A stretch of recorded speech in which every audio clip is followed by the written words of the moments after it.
Vamos lá então, gente.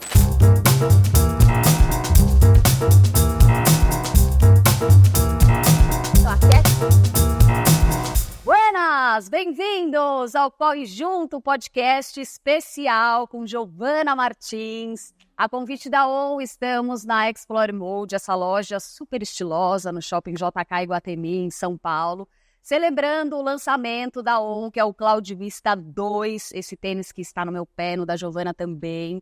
Vamos falar bastante desse tênis, vamos falar também da participação da Giovana nas 100 milhas do UTMB na França. Ela voltou há pouco tempo, recentemente. Vamos conversar a respeito dessa prova, dessa preparação dela também. Estamos aqui com uma galera do Corre Junto. A gente fez, agora mais cedo, um treino aqui pertinho no Parque Alfredo Volpi. Um parque com trilha, hein, gente? Quem acha que não tem trilha em São Paulo, fica uma boa dica aí. Fizemos um treino bem legal, então obrigada a presença aí de todo mundo. Quem não participou do treino veio direto para cá também para conversar com a gente aqui no podcast. Então, assim, Gi, eu quero começar já conversando com você. Para quem não te conhece, se apresenta. Quem é Giovana Martins, para a gente começar o nosso papo, porque tem muita história boa aí para rolar. Fala, galera. É um prazer estar mais uma vez aqui no podcast do Corre Junto. Eu sou Giovana Martins, sou novinha, tá, gente? Mas eu tenho 36 anos de atletismo, sou multiesportiva, corro provas de rua, pista, duatlon e corrida trail. Mas desde 2020 eu tenho como foco a corrida trail, hoje mais as ultras trails. Sou a primeira colocada do ranking hoje do ITRA, em somatória de pontos e na prova longa, né, que é os 100 quilômetros. Sou a primeira do ranking da ultramaratona no asfalto, estou com isso para o Mundial. São mais de 550 conquistas, até onde eu contei tinha 550 agora. Mas também tem muitas derrotas e uma vida no esporte, né? Como professora, como atleta, o esporte me mostrou o caminho. A gente sair correndo descalço, saindo da periferia de São Paulo e conhecer o mundo. Eu fiz um mapa, tracei um mapa de onde que eu queria conhecer, os locais do Brasil e os locais do mundo. E hoje o Brasil eu conheço de ponta a ponta e o mundo falta poucos países aí para mim conhecer. Massa demais, é isso, gente. A Giovana, como ela disse, 36 anos de atletismo. Ela começou no atletismo com 5 anos de idade, né? Era uma brincadeira com a irmã dela lá, acompanhando os pais numa corrida. Elas resolveram também participar, correram 10 quilômetros só com 5 anos. Então, assim, realmente a Giovana com muitas conquistas, né? Já foi campeã sul-americana, Troféu Brasil, GP Internacional, já vestiu camisa da seleção brasileira, do trail, da pista, ultramaratona, tá com índice para ultramaratona no fim do ano, agora em dezembro na Índia, 100 quilômetros. Então, assim, é um currículo realmente de respeito. Recentemente, como eu citei, ela voltou da França, ela foi para participar das 100 milhas do UTMB, que, para quem não conhece, é uma das provas mais icônicas do trail, no cenário mundial, mais disputadas, mais difíceis, sabe, pela geografia. E a Giovana foi para lá 100 milhas, 176 quilômetros, com muita altimetria. Giovana, você traçou a sua carreira de atleta, né? Recalculou a rota para participar dessa prova, era um sonho seu e não saiu como planejado. Então a gente quer saber o que aconteceu nas 100 milhas com a Giovana Martins. A 100 milhas foi a prova assim, que me levou a migrar para o trail. Eu comecei a correr, como a Marina falou, uma brincadeira aos 5 anos de idade, na rua, com meu pai, treinamento militar, então a gente aquecia com polichinelo e flexões de braço. Depois eu conheci o Marcos, que hoje é meu marido, na época ele era treinador da cidade de Salto, e eu fui para o atletismo de pista, onde eu fiz salto em distância, salto em altura, marcha atlética, e fui se especializando em 800 e 1.500, só que não era uma prova que eu gostava, apesar da minha genética, para correr esse tipo de prova. E aí eu conheci o 3.000 metros com obstáculo, fiquei muitos anos 3.000 metros com obstáculo, ganhei sul-americano, fui medalhista do Troféu Brasil, e tinha o sonho de correr um dia uma maratona, mas eu achava loucura correr 42 quilômetros. E até meus 24 anos eu fazia parte de um clube de elite e eu precisei começar a trabalhar. Difícil o atleta no Brasil viver só do esporte. E aí eu virei atleta amadora. Aí ganhei quase 11 quilos acima do meu peso, já não participava das provas que eu desejava, até que um dia eu achei uma revista e ali falava a história do maior campeão da maratona da Disney, que era o Adriano Bastos, e eu tinha um sonho de conhecer a Disney desde criança. Eu falei, peraí, eu não estou contente com o meu peso, eu tenho meu sonho de conhecer a Disney e eu preciso ter uma medalha da São Silvestre, eu preciso ter uma medalha da maratona, eu vou treinar para essa maratona. Só que eu também não tinha condições financeiras. Aí eu fiz um planejamento, eu mudei a minha vida, eu comecei a acordar 4 horas da manhã, 5 horas da manhã para treinar. Eu treinava 10 quilômetros, 12 quilômetros naquela época, comecei a treinar 30 quilômetros. E eu fui procurar provas que dava para fazer um simulado de uma maratona, mas sem precisar correr uma maratona, que eram as corridas trail. Se eu conheço 21, fisiologicamente, no corpo parecia que eu tinha corrido 42. E aí eu comecei a procurar as corridas trail. Então, minha primeira prova trail foi de 8 quilômetros.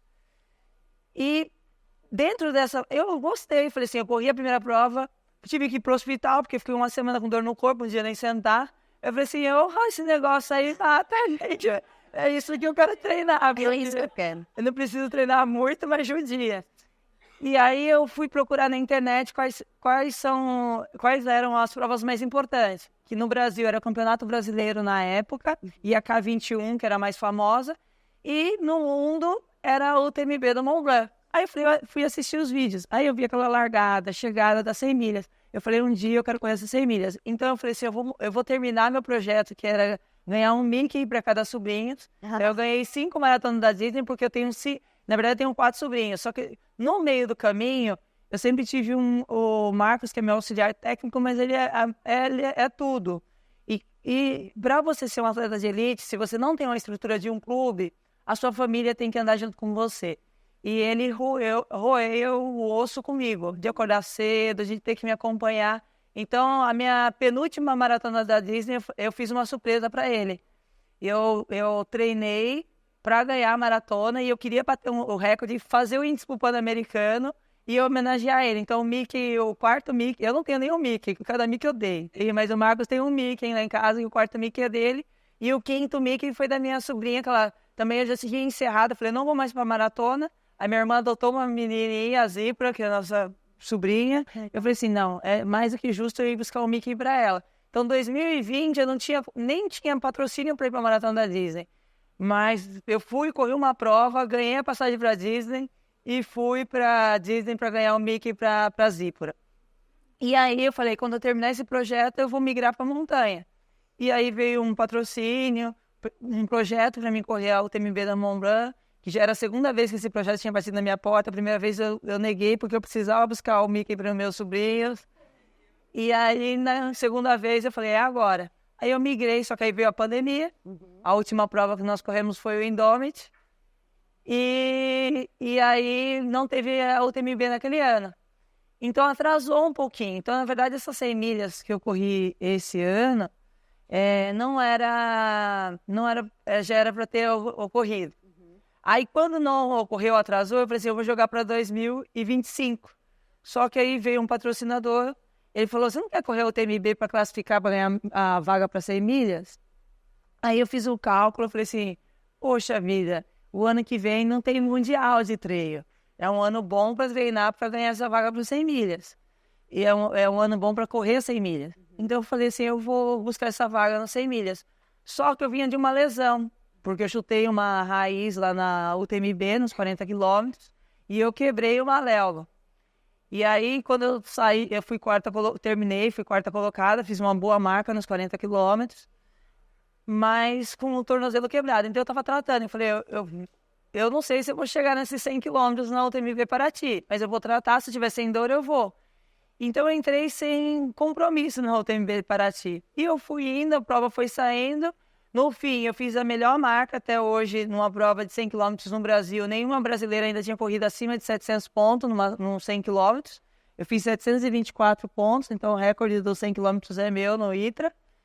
E foi onde que levou também a nível, porque a Rambo também veio, ela bateu 700 pontos, então a gente tirou as meninas dessa linha de conforto. Hoje todo mundo está buscando acima de 700 pontos.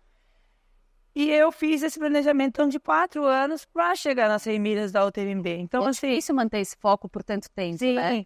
e veio tentações, entendeu? Veio o convite para eu correr outras maratonas. Esse ano eu abri mão de muitas provas convidam a gente, paga cachê para você participar da prova. E quando eu tenho uma prova-alvo, eu paro de competir. Eu entro só para participar. Então, por exemplo, a Evolution esse ano, eu treinei a semana inteira. Eu tinha treino depois, no outro dia da Evolution. Então, eu sabia que eu estava indo para a Evolution para fazer fazer um treino longo. Então, na hora que desci ali 20 km, que é uma descida gostosa, eu tive que segurar, tive que descer a 12 por hora, porque no outro dia eu tinha que treinar.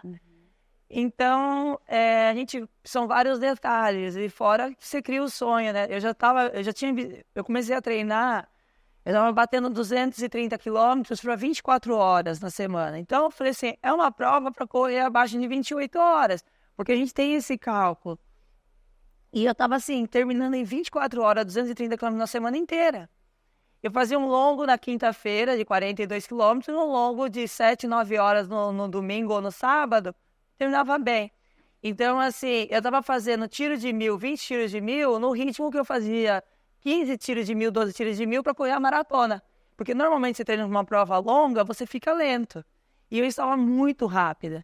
Então, assim, nunca ia passar pela minha cabeça, eu ia ter uma contratura no piriforme, assim, na descida, que eu desci várias vezes aquela descida. Então, assim, é uma decepção muito grande quando acontece. Eu não estava conseguindo entender, então eu falei assim, eu vou caminhando sim, porque aqui eu vou me estressando, vou desestressando, colocando a minha cabeça no lugar. Eu conversava com os atletas, e quando eu estava quase chegando, eu encontrei o Pedro, Pedro People, acho que é o sobrenome dele, que trabalha na revista Trail. E aí ele falou umas palavras assim, eu falei assim, não, agora é a hora de eu chegar lá, se tiver que parar, eu vou aceitar parar. Porque até então eu não queria parar, eu ia arrastando até...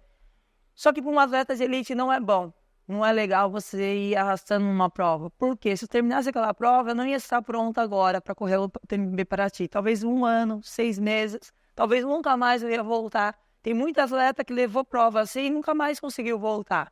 E eu ainda quero fazer os resultados, eu quero melhorar minha marca nos 100 quilômetros, ainda quero cruzar a linha bem dessas 100 milhas.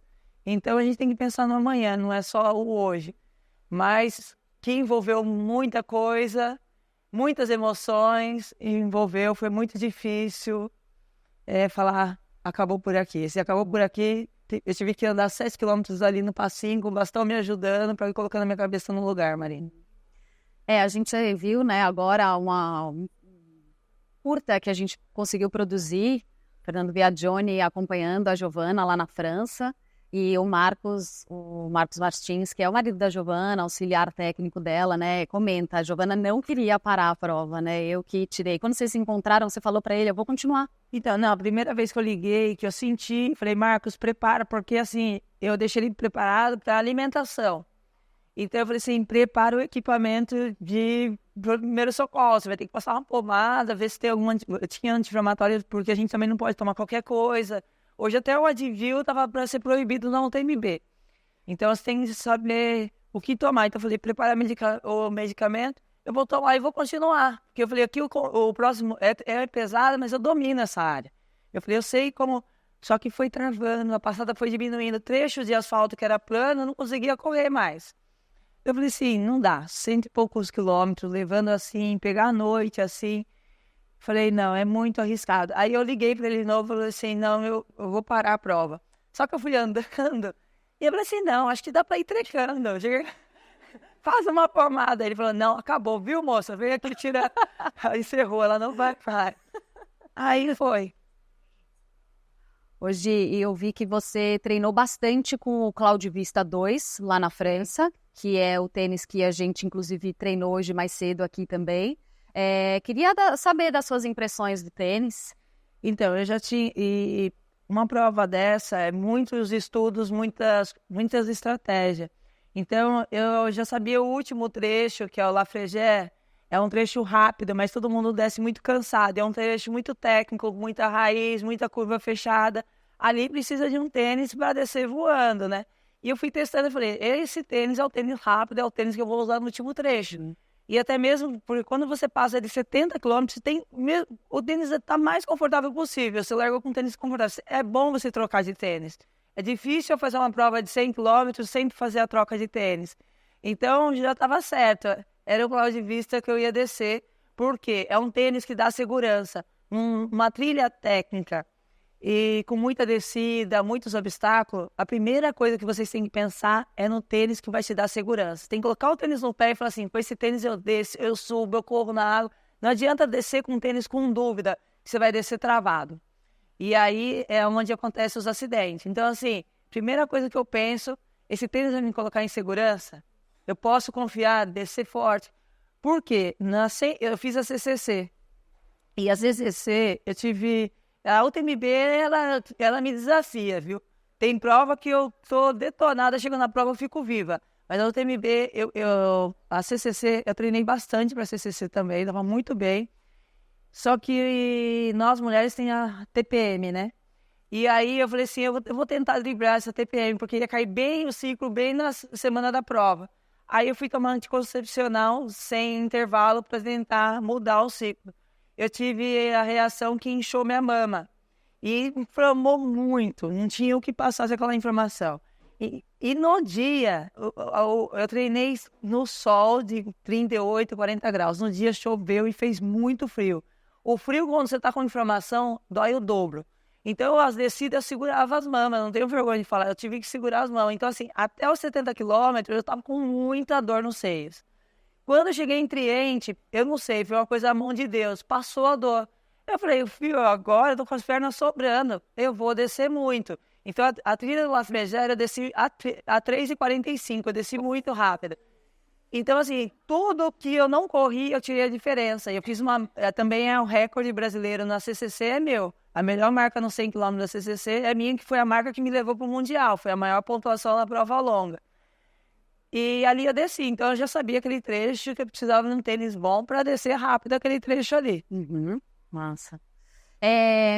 Você comentou que você chegou até a arriscar em alguns treinos na sua preparação, pegando alguns outros treinos de atletas de elite de fora do Brasil. Então, assim, me corrija se eu estiver errada, né? Você comentou comigo que tirou um pouco de volume dessa sua preparação, acho que aumentou a intensidade. Sim. Eu queria entender, depois disso que você viveu, você mudaria alguma coisa na sua preparação para 100 milhas do UTMB? Sim. Primeira coisa, eu tinha tirado o dente. Deveria ter tirado o dente. Porque eu saí daqui com o meu dente inflamado. E, na verdade, o que levou a essa lesão, a gente brinca, tá? Mas a gente, quem tem tração de mandíbula, fica mordendo o dente, está gastando energia. Tá? Você gasta durante o treino, você vai acordar com dor de cabeça, então tem que ser tratado. Isso atrapalha muito o rendimento do atleta. E quem tem dente com bactéria, abriu o curativo, tem que correr para o dentista, porque isso vai alojar na articulação, pode alojar no coração. E provavelmente eu tive tinha que ter feito o canal, só que foi bem nas vésperas da viagem, então a gente fez curativo, só que chegou lá, eu mordo mesmo o dente, fazendo força, eu esqueço, eu tento trabalhar isso. No fim, eu acho que eu vou ter que colocar uma placa, porque eu já quebrei muitos dentes bons, eu quebrei com a força mesmo na hora da corrida, e lá eu quebrei o dente. E quando eu quebrei o dente, ficou com a dor, falei assim, eu liguei para ele e ele falou assim, você tem que tirar. Eu fui no dentista lá, mas não estava atendendo, então eu fiquei o dia inteiro ali, tentando tirar o dente. Aí, quando eu vi que já estava bom para sair, eu esterilizei o alicate, lavei, esterilizei o alicate de unha, fui no espelho, fechei o olho e pum, puxei. A dor foi aguda, mas passou aquele... até já foi uma vez só a dor. Ficou ótimo meu dente. Depois de uns 3, 5 dias, meu rosto voltou a inchar. A bactéria entrou ali e ficou... E essa bactéria, provavelmente, ela alojou no piriforme, foi aí que deu a contratura. Por quê? Quando eu cheguei no Brasil, foi a primeira coisa que eu foi no dentista. Mas aí eu tratei também antibiótico lá, tal. Ela não estava doendo, nem estava lembrando do dente, mas a bactéria, ela estava circulando no corpo. E a região posterior, piriforme, glúteo, a gente trabalha muito. E lá o trecho que eu estava treinando era muita pedra.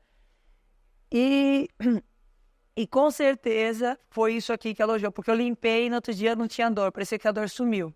Então eu limpei o dente e a dor sumiu.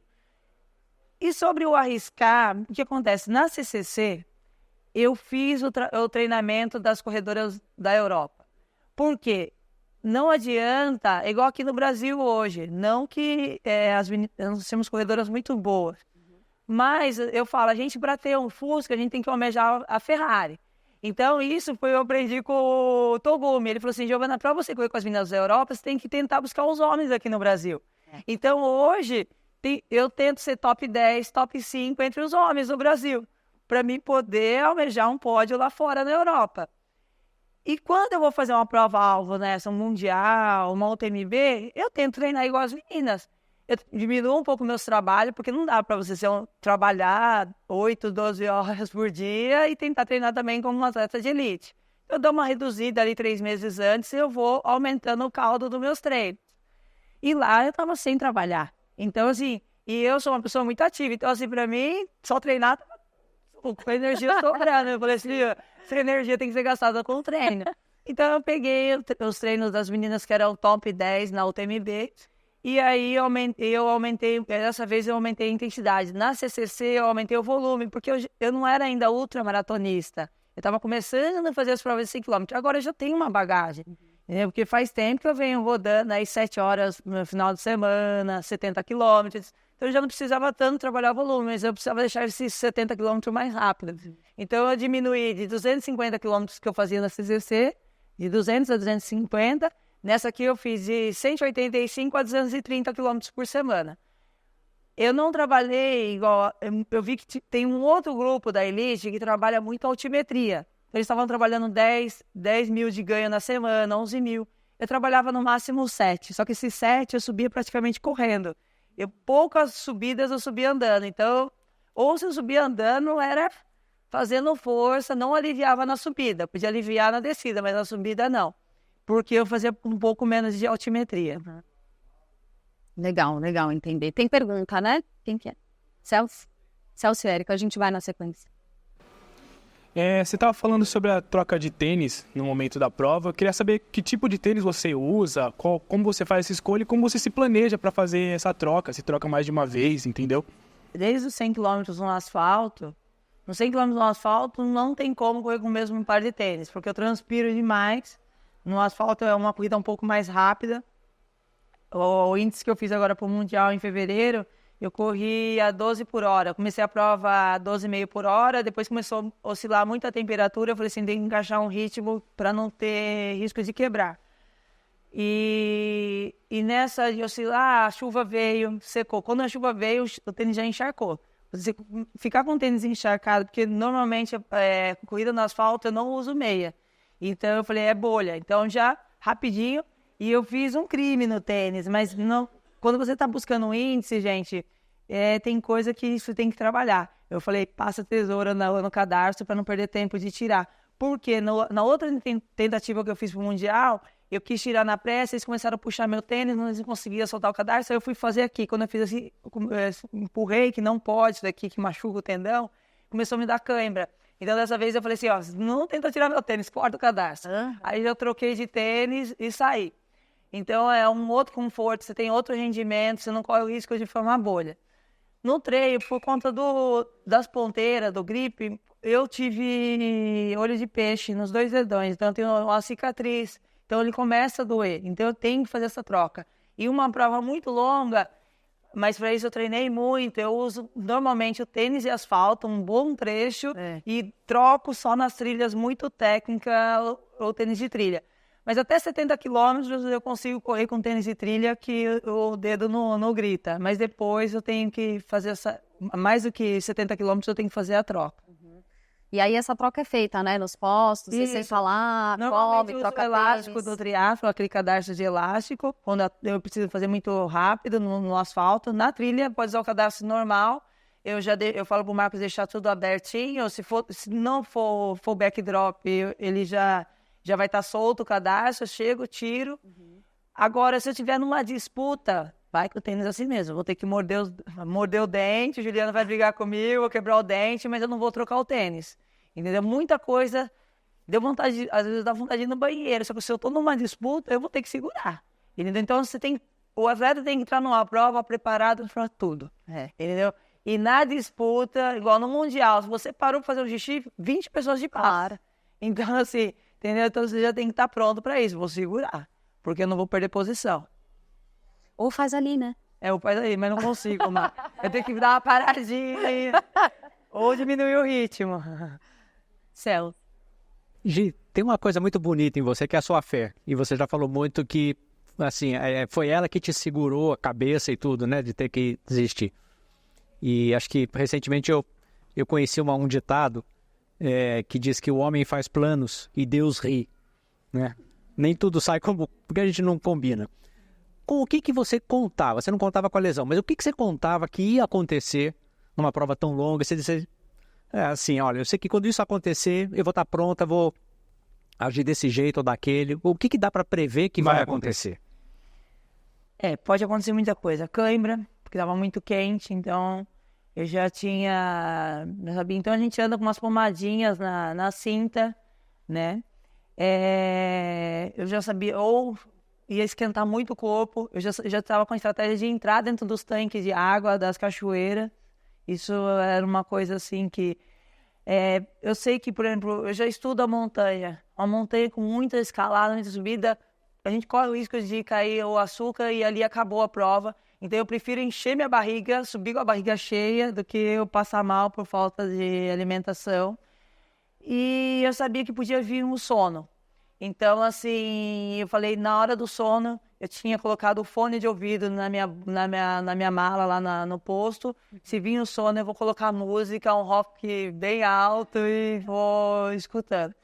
E outra coisa é isso, muitas vezes vem dor que a gente não estava esperando, mas dor que dá para levar, e aí eu rezo muito. Já teve muita prova assim, de vir e eu começar a rezar, pedir para Deus, e isso... Eu vou indo mais 2 quilômetros, Senhor, me leva mais 3 quilômetros. E assim vai. Ou eu começo a ver fulano ali na frente, deixa eu tentar encostar ali. Então, assim, mais uma prova acontece muita coisa, tá? Já aconteceu prova de perder o par de tênis da prova, você tem que ficar lá procurando, entendeu? Rasgou o número numa prova. Tem prova que desclassifica a gente. Se você for chegar sem número, entendeu? Tive que voltar para trás.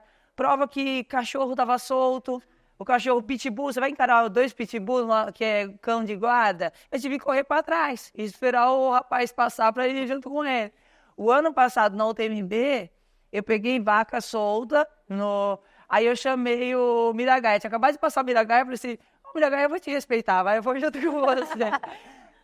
Porque eu já corri no meio de vaca e meus alunos, e a vaca derrubou meu aluno, que detonou ele. Nossa. Então, assim, eu não arrisco.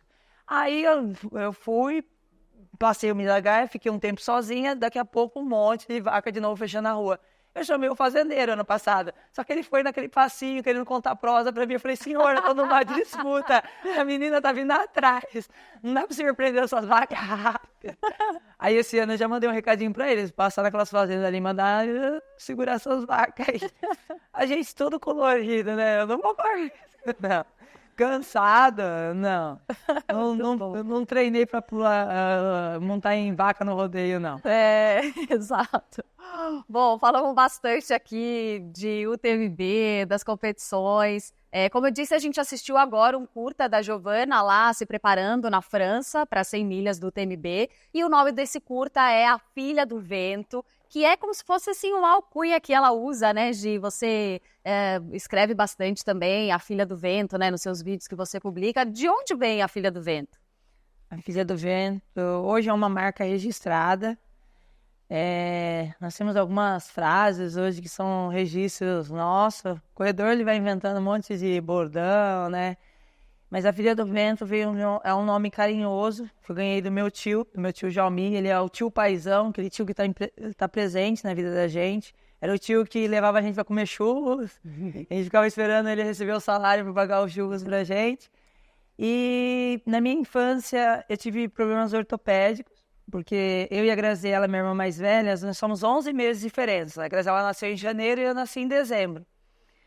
E a gente é uma família simples, meus pais sempre batalharam com a vida, e a Graziela já estava andando, e eu estava na fase do gatinhar, mas não tinha como uma pequenininha andando e a outra gatinha, minha mãe precisando trabalhar, então a minha mãe deixou eu na cadeira de balanço. Eu perdi a fase de trepar nos móveis, gatinhar. E isso eu fui ficando com a perna de cowboy, a perna de garrincha, né, Genovara, e perdi a propriocepção. Então, quando eu comecei a caminhar, eu caía muito. E meu pai viu que eu já estava ficando com a perna muito tortinha, e aí o pé chato, ele falou assim, tá meio estranho isso daí. Então, ele me levou na CD. E lá a gente descobrimos que eu tinha esse problema, a perna minha direita, tive que trabalhar muito a coordenação motora, até hoje. Eu tenho que trabalhar para ela não bater na direita e para ela girar. Levantar o joelho, ela tem que receber comando o tempo todo. Por isso que eu falo com o educativo. O educativo jogou comando na perna direita, mas ela é uma perna meia boba por conta desse problema que eu tive. Então, eu tive acompanhamento na ACD até os 15 anos de idade. Eu usei bota ortopédica. E quando eu cheguei na casa da minha avó, a mãe do meu pai sempre gostou muito de esporte, sempre foi incentivava as pessoas a praticar esporte. A minha avó olhou assim e falou assim, nossa, coitada dessa menina, ela com bota ortopédica não vai conseguir correr mais, mas ela gostando de esporte. Aí eu saí correndo na sala e falei assim, não, vó, eu consigo correr. E esse meu tio estava ali assistindo essa cena. E quando eu comecei a ganhar as provas, um dia eu fui na construção que ele estava trabalhando, e ele olhou assim para mim e ele falou assim, parabéns. Eu lembro muito bem da cena que você correu e falou para minha mãe que você sabia correr. Para mim, você é a filha do vento. E depois disso, ele começou a me chamar de filha do vento. Aí eu falei, o dia que eu escrever meu livro, minha história vai ser Filha do Vento. Então, foi daí que surgiu.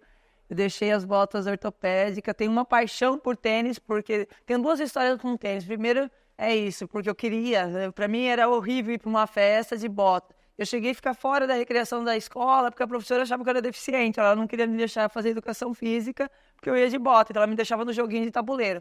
As duas primeiras medalhas que eu ganhei, que eu tenho até hoje, que foi aqui na cidade universitária, eu fiz questão de levar para a professora. Eu não dormi à noite, eu dormi com a medalha no pescoço, e eu levei para ela, falei, eu posso praticar esporte. E depois daquilo mudou a minha realidade dentro da escola. Uma vez eu entrei dentro da educação física da minha irmã, porque minha irmã, a gente estudava junto, a professora falou, sai daqui, peste, é para você ficar lá sentada, você não pode correr. E aí aquilo me marcou muito. Então, assim... A corrida me transformou, me deu essa liberdade e chegou momentos da minha vida que eu não tinha tênis. Então, eu participei de uns jogos escolares uma vez, Marina. Eu fui fazer o salto em altura, eu levei 6 pontos no pé, porque meu pé enfiou no sarrafo, porque eu estava descalça. E eu terminei as provas, enfaixei o pé, terminei as provas ali descalça. E hoje, ter uma marca que me patrocina. Então, eu sou apaixonada mesmo por tênis, porque é isso, eu já corri descalço, sei quanto é duro você não ter um par de tênis para praticar esse esporte que é tão gostoso. E deixei as botas de lado pelo tênis de corrida. Incrível, né, gente? Você estava comentando, né, um pouquinho então aí da sua infância. Eu pensei nos seus filhos, né, que você fala do Sementinha, são seus filhos. Você chegou da França faz uns 10 dias, já matou a saudade do Sementinhas? Já, essa semana... Foi uma das primeiras aulas que eu dei, foi para o Sementinha. E eu falo, ali foi outra terapia, né? Eu falo para as pessoas que todo mundo tem que se doar, de alguma forma, né? A minha doação é no esporte, porque não tem coisa melhor você fazer algo para as pessoas, né? Alguma coisa que vai transformar, que traz alegria. Então eu cheguei às crianças, tia, eu tava com saudade, eu pensei que você não ia voltar mais. E para mim, assim, eu dou 3, 4, 5 aulas por semana pro projeto. E ali, para mim, é um momento, assim, de alegria, dou risada, criançada, sou dura, cobro. Essa semana eu já cheguei cobrando, falei, viu, eu não recebi os boletins de vocês, eu preciso do boletim. Legal. Quem tiver com nota vermelha vai ficar um mês fora. Castigo, Não, fica, a gente... Faltou no treino, é o mês que a gente vai dar material. Se ele tem 2 faltas no mês, ele vai receber só no próximo mês. Então, a gente cobra essa disciplina. E o projeto Sementinha, realmente eu cheguei em 2013, que eu fiz esse projeto para ir para a Maratona da Disney. Foi um momento de eu falar assim, eu quero ter filho, eu quero seguir a vida no esporte. E eu chamei meu marido e falei assim, viu, eu quero voltar para o esporte de elite, eu quero fazer minha primeira maratona. E eu quero montar um projeto social, porque agora eu vou ter que montar... Eu trabalhava na prefeitura, fiquei 9 anos trabalhando no serviço público. Eu falei, agora eu tenho que montar a minha empresa para mim ter meus horários, para mim poder treinar como elite. Só que eu não quero abandonar o projeto social, porque dentro da prefeitura eu trabalhava com treinamento e com projeto social. E minha família sempre fez o social, mesmo a gente não tinha nada, mas do nada a gente improvisava e sempre a gente compartilhava com as pessoas. E com 12 anos de idade eu tive meu primeiro projeto, que a barreira era com garrafa PET, que era no bairro onde eu morava. Eu ali juntei as crianças e comecei com um projeto. Depois eu trabalhei no Instituto Escola Brasil, que era um projeto na periferia de Campinas, e depois fui para a prefeitura de Indaiatuba. E aí eu falei, não, eu preciso permanecer com o projeto social, senão sempre vai faltar um pedacinho ali da Giovana. E eu falei para o Marcos, você topa não ter filhos? Então meus filhos vai ser o projeto. Para eles que eu quero doar uma porcentagem do que eu ganho e me dedicar, porque eu queria um projeto assim... eu tocar, porque às vezes você coloca dentro do trabalho público, às vezes, hoje não vai ter mais. Como eu vou falar para a criança, não existe mais o projeto? Esse projeto eu sei que eu tenho tanto para trabalhar, tenho essas condições para trabalhar, e é isso que eu vou oferecer para aquelas crianças. Mas graças a Deus, Deus vem abençoando que cada vez vem melhorando. Hoje a criançada na favela usa tênis Honk, entendeu? Então, assim, foi uma ação que eu chorei muito esse ano. A Mônica esteve comigo lá nessa ação, foi muito bonita. E é isso. Então, muito legal. Os amigos solidários trabalham junto aí. Super. O projeto social da Giovana, para quem não conhece o Sementinhas, atende cerca de 150 crianças na região de Salto, que é a cidade onde ela mora, interior de São Paulo. E a Giovana, assim, ela teve excelentes oportunidades na vida, né? Giovana ela conta do Capão Redondo, Jardim Ângela, né? Uma família bem humilde, assim, que sempre batalhou muito. E ela teve boas oportunidades, muito por conta do esporte também. Então, a Giovana tem um sonho com esse projeto Sementinhas, que é montar o Pista Escola, que é juntar ensino, educação com esporte. Então, assim, conta um pouquinho disso, né? Aonde que você quer chegar? O que você almeja que essas crianças realmente alcancem e consigam viver? Como mãe do Sementinha, o pai sempre quer o melhor para o filho, né? Então, nós temos uma pista em Salto, que é uma pista de brita, cheia de buraco. E eu conheço cada buraco daquela pista, mas já torci muito o pé. E Salto sempre foi um ninho de talentos. Além da Giovana, teve a Laurice Félix, que sempre foi top 3 no salto triplo. Nós temos o Fernando Lina, que era meu primo, que foi para o Mundial de Atletismo no 800 metros. Nós temos lá muitas crianças que também chegaram numa fase que precisou trabalhar, não tinham oportunidade. E eu acho que a pista escola, unindo o estudo, eu nunca tive a oportunidade de fazer um curso de inglês, espanhol, francês, e é isso que a gente vai oferecer na pista escola. Então a criança vai treinar, ela vai fazer o reforço escolar e vai aprender línguas. Então a gente hoje tem uma amizade muito com a França, a gente pensa em trazer professores da França para o Brasil. Eu tenho amizade com os quenianos, trazer um queniano, fazer um cape com eles ali, ser espelho. E a criança sai da escola, a van pega ela, deixa ela ali, ela treina, toma um lanche, estuda e volta para casa. Então é esse o nosso projeto. A gente já tem algumas pessoas que vêm ajudando a gente. Provavelmente a gente já tem o terreno para a pista escola, mas precisa do dinheiro para construir toda a pista.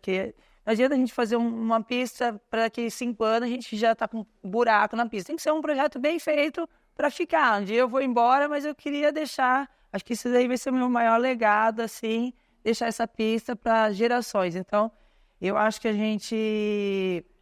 a Sementinha vai ganhar muito, porque, como a Marina falou, a gente tem um polo em Salto, e em Itu, dentro da comunidade do Monte Sião, que é uma favela, que hoje a gente não fala mais favela, é comunidade, e em Indaiatuba. No Monte Sião, a Mônica já viu lá. A gente cada dia tá numa rua, num buraco, mas assim, não é um local adequado. É cheio de buracos, tiolo no meio da pista, daqui a pouco tá passando o carro, a gente não tem local, a grama tá batendo na canela. Então no estádio, às vezes tem jogo de futebol, você não vai poder treinar, você tem que levar a criança para uma praia. Então a gente não tem nossa casa. Então acho que vai ser a casa do Sementinha. Claro, outras pessoas também vão poder treinar. Mas ali eu acho que é um projeto que vai ser nascido do coração, ninguém está fazendo para ganhar nada, a gente só quer transformar vidas, é isso. E transforma mesmo, né? A Ana tem pergunta, Ana? voltando um pouco aos treinos longos, né, a uma preparação de uma prova, né, de magnitude maior do que, né, 50K, assim, tem a parte de dormir, de passar a noite, de ser dias de prova. Então, assim, como é feita uma preparação onde você tem que correr à noite, dormir, né, não dormir, você passa 3 dias correndo, 5 dias correndo, porque, né, assim, eu corro no máximo 25, e eu já acho surreal, né? Então, assim, eu vendo os relatos, vendo o filme, eu falo assim, como é que faz isso, né? Então, assim, como prepara o corpo para isso? Então, tudo tem que ser treinado. Eu sou gosto de dormir.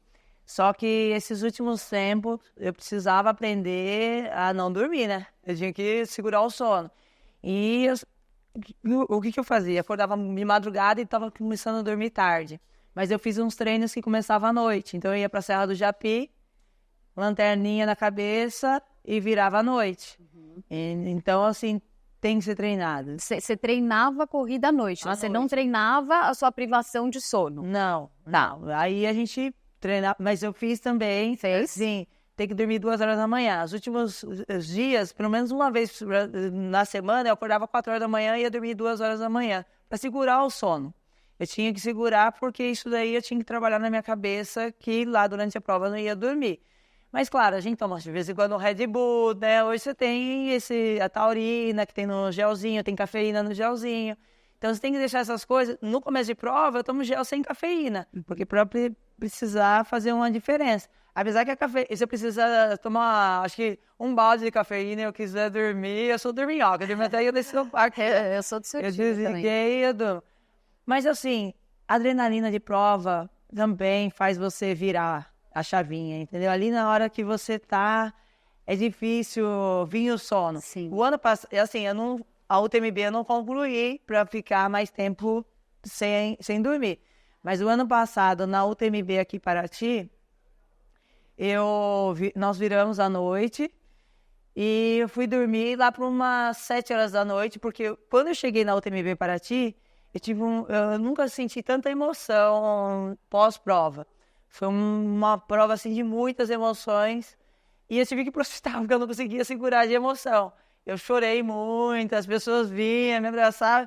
E eu criei uma amizade muito grande com os caiçara ali de Paraty. Quando eu passei no ponto do 39, a criançada estava com bandeira, estavam me esperando. Então, assim, foi muito emocionante aquela prova. E aí eu tive que ir pro hospital, então eu acordei lá no hospital, porque eles me colocaram o soro e eu dormi. Mas, assim, acho que se tivesse ficar mais tempo ali, eu ficava, porque eu não senti sono. Em Paraty, eu não senti sono. Mas é treinado, tá? Se você dorme cedo, você vai ter que começar a fazer uns treininhos mais de madrugada para adaptar o corpo. Isso. Porque o ser humano é um ser mais adaptável possível. Esse negócio de falar, eu não consigo, para mim não existe no meu dicionário, porque a gente tem adaptação. Gi, como é que tá seu calendário até dezembro desse ano de provas? UTMB Paraty agora, próximo final de semana. Depois eu vou tirar 15 dias de transição, pedalar, nadar, o tênis de corrida vai ficar um pouquinho ali, quer dizer, né? A gente usa para trabalhar, pra passear no shopping, mas não vou usar para correr. E aí eu volto treinando, vou fazer WTR, Campos do Jordão, e depois eu já vou ficar lá pro Rock Mountain Game. Legal, massa. E Mundial, mas aí o WTR e o Rock Mountain Games eu vou fazer como prova preparatória, tá? Meu foco agora é o Mundial de ultramaratona. Quero fazer uma marca, eu acho que dá para melhorar essa marca das 8 horas e 25. Então vou treinar focada. E normalmente, quando eu termino o mês de setembro, eu saio da trilha. Isso daí eu faço todo ano. Eu investo a corrida de rua. Quando a gente chega ao mês de setembro, a gente faz o período de base, que aí a gente vai para a montanha, vai para a trilha, vai para a altitude. Hoje, no treino, eu faço o inverso do que eu fazia quando eu corria rua e pista. Então, chega o mês de setembro, eu quase não vou mais para a trilha e eu trabalho velocidade. Então, na rua e na pista, a gente faz mais trabalho aeróbico e fortalecimento no período no final do ano até fevereiro. E eu faço hoje o contrário. Então, eu faço o trabalho de velocidade. O ano passado, eu cheguei a fazer prova de 10 mil metros para 36 minutos. Eu fiz um trabalho de velocidade, aí fiz uma prova teste de maratona para ver como estava a minha velocidade, uns 5 quilômetros e um 10. E fui para a última prova, que era os 100 quilômetros no asfalto. Aí eu voltei para o Indomit no treino. Nossa. A primeira prova foi o Indomit. Então, Legal. até o mês de março, assim, eu fico fora da trilha. Legal, legal saber isso. E aí, no fim do ano, então, a ultramaratona que você tem do Mundial é asfalto. 100K. 100K é um circuito, normalmente é uma volta de 2.000 metros e 800, 3.000 metros. Então, a gente corre em circuito, tem todo o ponto de apoio, as pessoas podem ajudar. Rodando ali. Fica rodando. Gente, rodando 3K. Eu tenho a melhor marca do Brasil, a gente fez o Mundial Solidário, mas como tinha parado as provas, aí a ultramaratona mundial, agora esqueci o nome da sigla, mas é o circuito mundial de ultramaratona, ele fez um campeonato solidário, todos os países colocavam os atletas para correr 6 horas. E ali o país arrecadava o que ele queria. A gente fez tecido na época para fazer máscara. Uhum. Eu fiz 78 quilômetros numa pista de 400 metros em 6 horas. Foi aí que eu descobri que eu podia correr uns 100 quilômetros. Foi a melhor marca do mundo feminina e acho que só o Kylian parece que acho que bateu essa... Só o Kylian. Bateu 78. Gente, que isso. Outro dia eu assisti uma palestra da Ana Moser, jogadora de vôlei, né, e medalhista olímpica, e ela comentou bastante dessa vida dos atletas de elite, sabe? A pressão que tem, assim, por resultados, por conquistas. Então, assim, você vive isso há muitos anos, né? De competição, treinamento em alto rendimento. Eu acredito que muito por conta da vida, né? Do processo natural, mas muito por conta do esporte, você já viveu várias versões da Giovana Martins. Mas, assim, de maneira geral... o que te move quando você passa por momentos de baixa, né? O que te move a transformar esses momentos em potência e você realmente conseguir? Você é uma pessoa muito positiva, você é uma pessoa que tem muita fé, então o que te pega, sabe, para você falar, cara, como você falou aqui, chacoalha a poeira e vamos seguir? Eu nunca gostei de tristeza, né? Quando eu escuto, pra mim, notícia ruim, a semana mesmo, fui escutar notícia ruim, eu tampei o ouvido e falei, eu não quero escutar. Fechei o ouvido. Na pandemia, eu falava aos meus alunos, para de ficar compartilhando quantas pessoas já morreram, vamos pensar em outras coisas. E é isso, eu não posso ficar remoendo o que aconteceu lá na França, entendeu? Então, acho que eu começo a traçar objetivos. Então, eu já tracei novos objetivos. Meu primeiro objetivo era, eu falei assim, até terça-feira eu preciso voltar a correr. Então, eu comecei no dia do acidente lá na França, bolsa de água quente e gelo. No outro dia, eu levo todos os equipamentos de fisioterapia. Eu falei assim, hoje minha meta é fazer 3 vezes fisioterapia aqui. Eu já acordei melhor. Eu falei, terça-feira eu vou voltar a correr.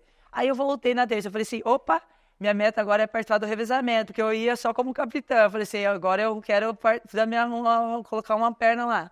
Terminei o revezamento, falei assim, amanhã eu quero fazer 7 horas. Se eu fazer essas 7 horas, eu vou confirmar minha presença em Paraty. E isso, você começa a traçar objetivos. O esporte é isso. Você quer tirar a sua vida do conforto, você quer trazer alegria, você quer melhorar seu autoestima, traça objetivos. Então, o objetivo, a fé em Deus, que eu tenho muita fé. Então, assim, eu pedi muito a Deus para que Deus tirasse essa tristeza do meu coração, que eu jogasse para trás esse momento, que pegasse os exemplos, né, para me levantar. E então é isso, eu não gosto. Eu acordo com música, Fernando viu lá, eu faço piada. Eu não gosto de ficar alimentando tristeza. A vida da gente é muito curta para a gente viver mal. Acho que a gente tem que viver bem. Acho que tudo é possível na vida. Todos os sonhos a gente pode realizar. Então, assim, eu sempre fui muito sonhadora. Então, eu acordo sonhando, eu durmo sonhando. Se eu não estou sonhando para mim, eu estou sonhando para o projeto. Eu estou sonhando para as ações lá do Rotary. E é isso. E eu quero passar essa mensagem para as pessoas, porque eu vejo que as pessoas hoje não acreditam nela. Quantos atletas eu falo para ele, viu, você é melhor do que eu, vai embora, sabe? Mas ele não acredita. Então, se eu for uma pessoa negativa, eu não vou mandar a pessoa ir para cima, entendeu? Então, é isso. Eu gosto de conviver com pessoas para cima, ou tentar mudar aquela pessoa. Agora tem gente que não muda muito, então... Aí é um pouco mais difícil de lidar com essas pessoas. Mas é isso, eu acho que a vida da gente é muito curta para a gente ficar remoendo problemas. Então a gente tem que passar por cima dele. Uma vez eu te escutei, né? Achei muito legal, assim, e entrou na minha cabeça, né? Você falou, eu busco a minha felicidade todos os dias. Sim. E isso é forte, sabe? Lu, tem pergunta, né? Eu tenho. Claro. Como nutricionista, eu tava aqui, meu Deus, eu preciso perguntar. Gi, eu tô muito feliz. Nossa, tá sendo assim um banho de emoção escutar você, muitas coisas. E obrigada por todas as palavras. Como nutricionista, eu queria saber qual é o seu ritual pré-provas. Tem alguma coisa que você não abre mão, aquela comida que você fala, não, é isso que eu vou comer? E o que não pode faltar na sua suplementação durante provas longas? Você tem alguma coisa especial que quando você começa a ficar um pouco fadigada de paladar, o que você coloca para dar uma quebrada? Bacana. Eu sou aquela que come, falei pra Lígia, eu como até pedra.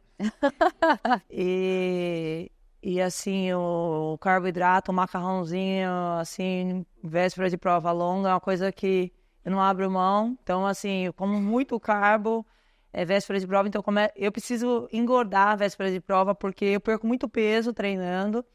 E aí eu já sei que na semana, estando com fome ou não, eu tenho que comer o tempo todo para me ganhar uns 2 quilos ali, que isso aí vai me ajudar bastante durante a prova. Então é o que a minha energia que eu vou queimar ali, que vai me dar energia, vai ser aquela gordura que eu ganhei nessa semana de prova. Então normalmente eu como macarrão antes de sair de casa, ou pão de farinha branca mesmo, uma coisa que eu não tenho muito costume, mas antes de sair para a prova é o que eu geralmente como. E durante a prova, gel a cada 45 minutos, as batatas, a vida, mas eu tenho que deixar uma comidinha ali, ou um purê, ou um macarrão, porque vai chegar aquele momento que a fome vai vir, e eu sou aquela que não abro mão do café da manhã e nem do meu almoço. Então, durante uma prova longa, vai vir o momento do almoço. Então, eu tenho que ter. Então, isso eu treinei muito com o Marcão preparando, ou uma sopa, ou macarrão, ou purezinho com carne. Então, isso aí é uma coisa que tem que ter ali, porque senão eu vou quebrar. Eu vou começar a sentir fome. Eu já tive prova assim, de ter vontade de comer o asfalto. E a prova trail, assim, ela exige muito, porque eu não deixo de fazer força na subida. Eu gosto de subida. A montanha, ela me atrai. Eu quero chegar no cume a qualquer custo. E para isso eu faço muita força. Então, fez força, você vai gastar energia. Então, eu como mesmo. Eu levo, às vezes, até um pouquinho mais de peso, mas, assim, eu não quero correr o risco de passar fome. E, assim, eu não consumia gel muito, assim, numa prova. Para mim, 2 géis estava suficiente. E eu aprendi com a nutricionista, a gente que tinha que consumir a cada 45 minutos, 35 minutos. E eu vi que mudou muito aquela dor muscular. Então, assim, nunca ia pensar em fazer 2 longos na semana. Eu faço longo na quinta, na sexta eu faço tiro. No sábado, no domingo, eu tô fazendo um outro longo e eu tô com a perna inteira. Por quê? Então eu como o macarrão, purê, e eu tomo também o Mix Recover, que é o R4, que é o carbo 4x1, na metade do treino. Isso também me dá um up muito forte. A comida, ela entra depois dos 30 quilômetros. Então, 40, 38 quilômetros, eu como uma comidinha mais salgada. E outra coisa que eu queria abrir mão, mas eu gosto, é muito saboroso, mas eu sei que às vezes torna um vício, que é a Coca. Então as pessoas teve gente que já me criticou na internet, mas assim, eu não consigo. E ela dá aquele up, ela tem as coisas boas da Coca. E muitas vezes eu falei assim, eu vou trocar a Coca pelo suco de goiaba, que levanta, a gente também faz quase o mesmo efeito. Mas você vai, por exemplo, vou na Índia tomar um suco de goiaba, eu corro o risco de ser contaminada. Então, assim, mantém a Coca-Cola, então. Muito feliz. E ela é gostosinha, né? Gi, pra gente finalizar, qual é a sua próxima montanha, né? Não digo assim, de prova, pico, mas qual é o seu grande objetivo na vida? Então, na verdade, assim, o sonho assim, de subir uma montanha é o Everest, né? Só que eu tinha um outro sonho, e aí eu já estava meio assim, certa, assim, até com algumas marcas para me ajudar a subir o Everest. E aí eu tava com outro sonho que estava sendo impossível. E eu conversei com Deus em dezembro. Eu falei assim, Senhor, se for para mim ir pro Everest, começar a me preparar o ano que vem, o senhor não vai realizar esse sonho. Se for para mim não ir pro Everest, você vai realizar esse sonho, que esse sonho parece que é impossível. E aí, quando foi no último instante para mim decidir se eu ia pro Everest, começar a me preparar, porque eu tinha que subir o cume do Aconcagua, eu ia começar, eu já tinha levantado o custo, e Deus realizou o meu sonho. Então, eu vou pro Everest, mas não na base total, tá? Porque então eu vou respeitar esse voto que eu fiz para Deus e não subir. Mas eu quero subir o Aconcagua, eu quero subir outras montanhas aí, altas aí, porque a montanha me chama e eu chamo a montanha. Maravilhosa, super. E você volta para 100 milhas? Volta. Eu quero fazer 100 milhas. Legal. Obrigado. Tem data para 100 milhas no ano? Então, pode ser o ano que vem, pode ser no outro. Tá. É assim, ó, a gente também não pode só por sonho e empolgação. Quando você busca resultados, eu quero fazer um resultado bom para o Brasil, né? Eu quero quebrar paradigma, porque eu moro numa cidade que não tem montanha. Eu sei que na Europa, na Itália, até mesmo nos Estados Unidos, que mora naquela região do Colorado, tá com a montanha no quintal. Eu não tenho uma montanha no quintal. Para mim, ir para uma montanha mesmo, eu tenho que viajar no mínimo 120 quilômetros. Eu faço isso 2 ou 3 vezes por semana quando eu chego próximo de uma prova-alvo. E então, assim, eu treino muito na esteira, na escadaria da Santa. Nós temos uma Santa lá para os cariocas aí que é mais alta que o Cristo Redentor, viu? É que ela tá sentada. Se ela ficar de pé um dia, vocês vão ver se não vai passar. E eu treino nessas escadarias da Santa. Faço muito trabalho de tração. E então eu quero quebrar um paradigma, chegar lá e chegar junto com as top 3 ali, com as meninas que são, né, a elite do treino mundial. Então, para isso, a gente tem que ter um cronograma. E o ano que vem tem o Mundial de Treino. Eu venho buscando pontuação alta no ITRA porque eu venho almejando o Mundial de Treino. Espero estar no Mundial o ano que vem, lá na Espanha. E então, se eu for convocada para o Mundial de Treino, talvez essa 100 milhas eu vou jogar um pouquinho mais para frente. Agora, se eu não for para o Mundial de Treino, pode ser que essa 100 milhas seja o ano que vem. Ou eu volto para essa MCC, que eu bati 2 vezes na trave. Eu falo que o 4º lugar é pior do que o último, tá? Porque você vê a medalha ali, estica o braço e ela não vem. Então, quem sabe a gente é top 3 ano que vem na MCC. Maravilhosa. Quem sabe não, hein? Já escutei olha, pessoas, autoridades aí do segmento, que quem sabe não, você tem todo potencial para conseguir, sim. Então, vai na fé que dá certo. É isso, gente. Giovana Martins, olha, repito, assim, é inspiração, ela é positiva, é fé, e é assim, ó, sabe, se arruma, tá cheia de trança, sempre estilosa. Então, Gi, só agradecer a sua presença. É uma comédia. Não é? Muito obrigada mesmo, eu sempre adoro conversar com você, é muito bom te escutar, sabe? Como, assim, inspiração e até como corredora amadora, porque, né, gente, fala, não dá um gás? Mas eu sou corredora amadora, viu, Marina? Porque o atleta de elite, ele mora dentro de um clube. O Danilo foi atleta de elite, ele sabe. Só tem que treinar, não pensar em problema, né? Não é assim?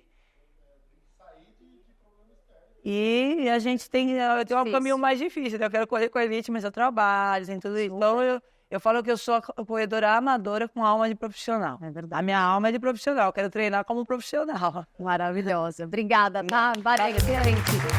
Obrigada, sucesso! Super, vai, Vamos tocar o barco aí e eu volto para essas 100 milhas. Não sei se eu volto ano que vem, mas eu volto para 100 milhas. Esse sonho vai ser realizado. Eu quero cruzar essa linha de chegada, mas eu tenho um objetivo com o UTMB, que é subir no pódio. Já bati na trave 2 vezes, 4º lugar. Então acho que o ano que vem eu vou para uma prova para subir no pódio. Tá? É isso que vai ser minha virada de jogo. Obrigada. Muito obrigada.